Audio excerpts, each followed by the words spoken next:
గౌతమ బుద్ధుని మొట్టమొదటి అనుచరులు ఎవరని అడిగితే చాలామందికి వెంటనే గుర్తొచ్చే సమాధానం ఒకటుంటుంది. ఆ సారనాథ్లో ఆయన కలిసిన ఆ 5గురు పాత సహచరులు అంటారు. సరిగ్గా. కాని ఆశ్చర్యకరంగా ఆ సమాధానం తప్పు. అవులా? అసలు కథలో బుద్ధుని మొదటి శిష్యులు సన్యాసులు కాదు, భిక్షువులు కాదు, పండితులు అసలే కాదు. ఆ ఘనత ఇద్దరు సాధారణ వ్యాపారులకు దక్కింది. అవును, ఈరోజు మనం ఆ కథనే లోతుగా చూడబోతున్నాం. తప్పుస్ భల్లూకులు. ఇద్దరు సోదరులు. బౌద్ధమత చరిత్రలో మొట్టమొదటి గృహస్థ శిష్యులు వీళ్లే. మన దగ్గరున్న ఆధారాల ప్రకారం వాళ్ళు జ్ఞానోదయం పొందిన వెంటనే బుద్ధుణ్ణి ఎలా కలిశారు? వాళ్ళు తీసుకున్న దీక్ష ఎందుకు అంత ప్రత్యేకమైనది? ఆ తర్వాత వారిద్దరి ఆధ్యాత్మిక మార్గాలు ఎలా విడిపోయాయి అనే విషయాలను మనం విశ్లేషిద్దాం. సరే, అయితే ఆ కథలోకి వెళ్దాం. ముందుగా ఈ సోదరుల నేపథ్యం ఏమిటి? ఎవరు వీళ్ళు? మన దగ్గరున్న ఆధారాల ప్రకారం వీరు ఉత్కళ దేశానికి చెందినవారు. ఉత్కళ అంటే? ఇప్పటి ఒడిషా ప్రాంతం. అవును, ప్రస్తుత ఒడిషా. వాళ్లది ఒక వ్యాపార కుటుంబం. తండ్రి పేరు శోకస్రవతి. ఆయన ఒక పెద్ద వర్తక బృందానికి నాయకుడు. అంటే ఈ సోదరులు కూడా అదే వృత్తిలో ఉన్నారన్నమాట. అవును, వందలాది ఎడ్లబండ్లతో సరుకులను ఒక ప్రాంతం నుండి మరొక ప్రాంతానికి తీసుకెళ్లేవారు. ఆ దృశ్యం ఊహించుకుంటే ఉత్కళ నుండి మగధ రాజ్యంలోని రాజగృహానికి దుమ్ముకొట్టుకుపోయిన దారులు, వందల బండ్లు. తమ వ్యాపార లెక్కలు చూసుకుంటూ తమ బృందాన్ని నడిపిస్తూ వాళ్లు ప్రయాణిస్తున్నారు. ఆ రోజు తమ జీవితాలే కాదు, ప్రపంచ చరిత్ర కూడా ఒక మలుపు తిరగబోతోందని వాళ్లకి ఏమాత్రం ఊహలేదు కదా. అస్సల్లేదు. అయితే ఇక్కడ సమయం చాలా కీలకమైనది. బుద్ధుడు గయలో బోధివృక్షం కింద జ్ఞానోదయం పొంది అప్పటికి 8 వారాలు కూడా కాలేదు. కేవలం 8 వారాలా? అంతే. ఆయన ఇంకా ఎవరికీ ఏమీ బోధించలేదు అస్సలు. తాను తెలుసుకున్న ఈ సత్యాన్ని సాధారణ మనుషులకు చెప్పగలనా లేదా మౌనంగా ఉండిపోవాలా అని తీవ్రంగా ఆలోచిస్తున్న సమయమది. ఒక్క నిమిషం. అంటే ఆయన ఇంకా తన ధర్మాన్ని ప్రపంచానికి అందించాలని నిర్ణయించుకోలేదా? లేదు, ఆ నిర్ణయం ఇంకా తీసుకోలేదు. అలాంటి ఒక మానసిక స్థితిలో ఆయన రాజగిరి వైపు ప్రయాణిస్తూ దారిలో ఒక రాజాయతన అనే చెట్టు కింద కూర్చున్నారు. అక్కడే ఈ సోదరులు ఆయన కలిశారు. కానీ ఇది యాదృచ్ఛికంగా జరిగింది కాదు. ఆధారాలలో ఒక ఆసక్తికరమైన విషయం ఉంది. ఏంటది? దేవతల ప్రేరణతోనే ఈ కలయిక జరిగిందని స్పష్టంగా చెబుతోంది. ఓ, అంటే ఇది ఒక దైవిక ప్రణాళికలో భాగమనమాట. కేవలం ఇద్దరు వ్యాపారులు ఒక యోగిని కలవడం కాదు. ఖచ్చితంగా. బుద్ధుని బోధనలు ప్రపంచానికి అందాల్సిన సమయం వచ్చింది. దానికి వ్యాపారులొక మాధ్యమంగా మారాలని ఒక ఉన్నత శక్తి కోరుకున్నట్లుగా మనం అర్థం చేసుకోవచ్చు. వాళ్ళు బుద్ధుని దగ్గరకొచ్చినప్పుడు వాళ్ల స్పందన ఎలా ఉంది? ఆయన తేజస్సు చూసి ఆశ్చర్యపోయారు. ముఖంలో ఏదో తెలియని ప్రశాంతత, గంభీరత వాళ్లను ఆకట్టుకున్నాయి. ఆయన ఎవరో తెలియదు, కాని ఒక మహనీయుడని మాత్రం వెంటనే గ్రహించారు. అప్పుడు వాళ్ళు బుద్ధునికి ఏం సమర్పించారు? ఇది నాకు కథలో చాలా నచ్చిన విషయం. చాలా నిరాడంబరమైనవి. వాళ్ళు పెద్ద పెద్ద కానుకలేమీ ఇవ్వలేదు కదా. కేవలం తమ దగ్గర ఉన్న ఆహారాన్ని, అట్లు అంటే బియ్యపు పిండితో చేసినవి, ఇంకా తేనె. ఆ ఆహారాన్ని స్వీకరించాక బుద్ధుడు వారితో మాట్లాడారు. ఆ కొన్ని నిమిషాల సంభాషణ వాళ్ల జీవితాలను పూర్తిగా మార్చేసింది. ఆయన మాటల్లోని లోతు, కరుణ వాళ్లను కదిలించాయి. అవును, ఇంక ఏమాత్రం ఆలోచించకుండా మీరే మా గురువు, మీ మార్గమే మా మార్గం అని అక్కడికక్కడే నిర్ణయించుకున్నారు. అలా తపుసు, భల్లూకులు బుద్ధుని మొట్టమొదటి గృహస్థ శిష్యులుగా, అంటే ఉపాసకులుగా చరిత్రల్లో నిలిచిపోయారు. వాళ్లు ఆహారమిచ్చారు, ఆయన వాళ్లకు ధర్మాన్నిచ్చారు. ఒక అద్భుతమైన మార్పిడేది. అయితే వాళ్ళు శిష్యులుగా మారిన విధానంలోనే ఒక పెద్ద విశేషముంది కదా. ఉంది. సాధారణంగా బౌద్ధమతం స్వీకరించేవారు త్రిశరణాలు తీసుకుంటారు. బుద్ధం శరణం గచ్చామి, ధర్మం శరణం గచ్చామి, సంఘం శరణం గచ్చామి అని. కాని వీరి విషయంలో అలా జరగలేదు. ఇక్కడే మనం ఈ కథ యొక్క చారిత్రక ప్రాముఖ్యతను అర్థం చేసుకోవాలి. వాళ్లు బుద్ధుణ్ణి కలిసిన ఆ క్షణంలో బుద్ధుడు అనే వ్యక్తి ఉన్నారు. ఆయన చెప్పబోయే ధర్మం అనే భావన ఉంది. కాని మూడవదైన సంఘం అంటే భిక్షువుల సమూహం అదింకా ఏర్పడలేదు.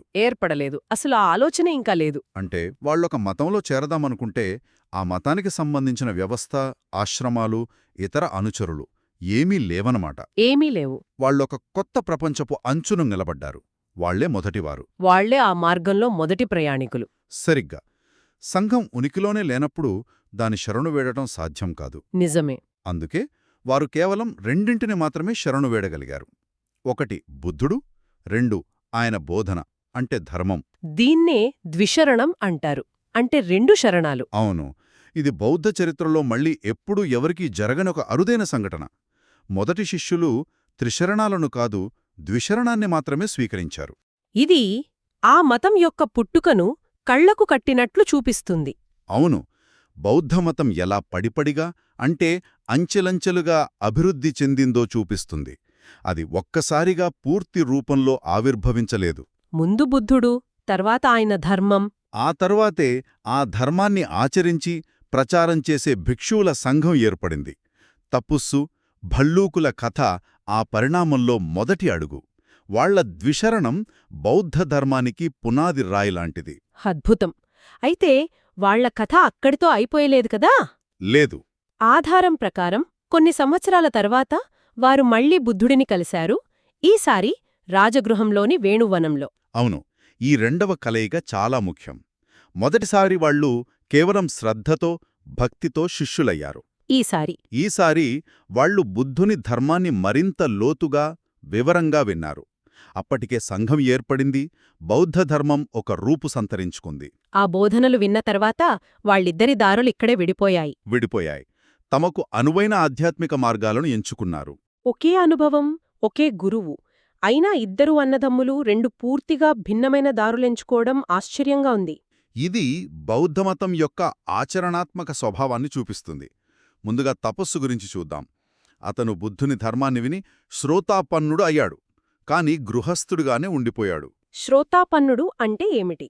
దాని కొంచెం వివరిస్తారా? శ్రోతాపన్నుడు అంటే ప్రవాహంలో ప్రవేశించినవాడు అని అర్థం. ఏ ప్రవాహం? నిర్వాణానికి దారితీసే ప్రవాహం.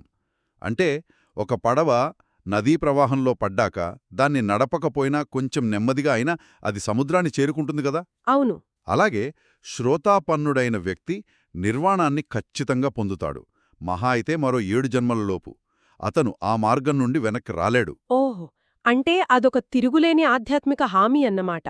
తపుస్సు, తన వ్యాపారం చేసుకుంటూ, కుటుంబ బాధ్యతలు చూసుకుంటూనే ఇంత ఉన్నతమైన స్థితిని సాధించాడు. అవును, ఆ కాలంలోనే ఇతర ఆధ్యాత్మిక సంప్రదాయాలతో పోలిస్తే ఇది విప్లవాత్మకమైన విషయం.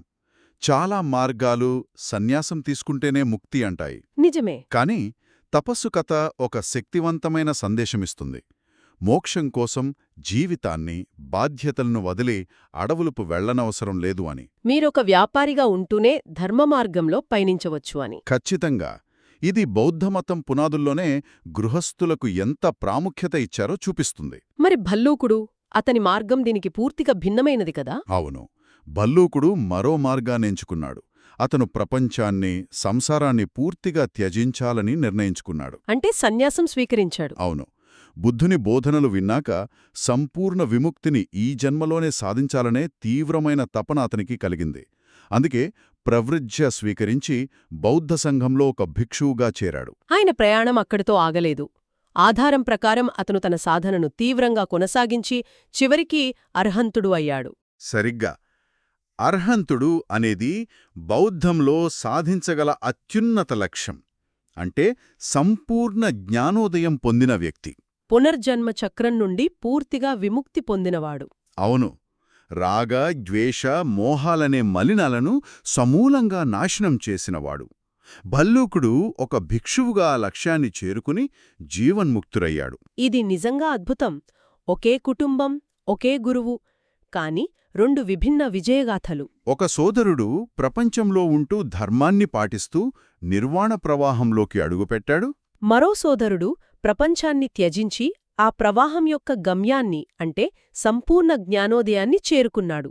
అవును, బౌద్ధమతం ప్రారంభం నుండే ఈ 2 మార్గాలకు సమానమైన గౌరవం, అవకాశం ఉన్నాయని ఈ కథ చాలా స్పష్టంగా చెబుతోంది. అంటే ఇది ఒకరి మార్గం గొప్ప, మరొకరిది తక్కువ అనే విషయం కాదు. ఎవరి మనస్తత్వానికి, ఎవరి సంకల్పానికి ఏది సరిపోతుందో ఆ మార్గాన్ని ఎంచుకునే స్వేచ్ఛ ఉంది. గృహస్థులు సంఘానికి భౌతికంగా మద్దతిస్తారు, సంఘం గృహస్థులకు ఆధ్యాత్మిక మార్గనిర్దేశం చేస్తుంది. ఈ రెండింటి మధ్య ఉన్న సంబంధానికి ఈ సోదరుల కథ ఒక ప్రతీక. మనం ఇప్పటివరకు చాలా విషయాలు చర్చించుకున్నాం. ఒక్కసారి ఈ కథ నుండి మనం నేర్చుకున్న ముఖ్యమైన అంశాలను గుర్తుచేసుకుందాం. మొదటిది, బుద్ధుని మొదటి శిష్యులు పండితులు కాదు, సన్యాసులు కాదు, సాధారణ వ్యాపారస్తులు. అవును, ఇది బౌద్ధమతం ఎంత ప్రజాస్వామ్యమైనదో అందరికీ అందుబాటులో ఉండే మార్గమని సూచిస్తోంది.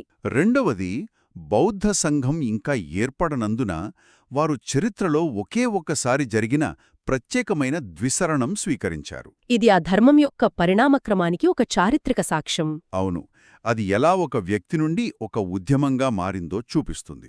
ఇక మూడవది, వాళ్ళిద్దరూ ఎంచుకున్న విభిన్న మార్గాలు. ఒకరు గృహస్థుడిగా ఉంటూ శ్రోతాపన్నుడుగా ఆధ్యాత్మిక పురోగతి సాధిస్తే, మరొకరు భిక్షువుగా మారి అర్హంతుడుగా సంపూర్ణ జ్ఞానాన్ని పొందారు. రెండు మార్గాలు విలువైనవే అని ఇది మనకు తెలియచేస్తోంది. ఎవరి ప్రయాణం వారిదే. ఇదంతా చూశాక ఒక ముఖ్యమైన ప్రశ్న మిగిలి ఉంది. చెప్పండి. ఈ సోదరులు దేవతల ప్రేరణతో బుద్ధుని వద్దకు వెళ్లారని మన ఆధారం చెబుతోంది కదా. అవును. దీనిని మనం కేవలం ఒక పౌరాణిక కథగా కొట్టిపారేయాలా, లేక దీని వెనుక లోతైన అర్థముందా? బహుశా బుద్ధుని మొదటి బోధన కేవలం మానవుల మధ్య జరిగిన ఒక యాదృచ్ఛిక సంఘటన కాదని, అది ఒక విశ్వ ప్రాముఖ్యత కలిగిన ఘట్టమని, దానికోసం దేవతలు సైతం ఎదురుచూస్తున్నారని సూచిస్తోందా? ఆ కోణంలో ఆలోచించవచ్చు. అలాగే మరో విషయం కూడా మనం గమనించాలి. ఏమిటది? ఒక గొప్ప ఆధ్యాత్మిక మార్గం ఎలా ప్రారంభమైంది? ఒక దానంతో.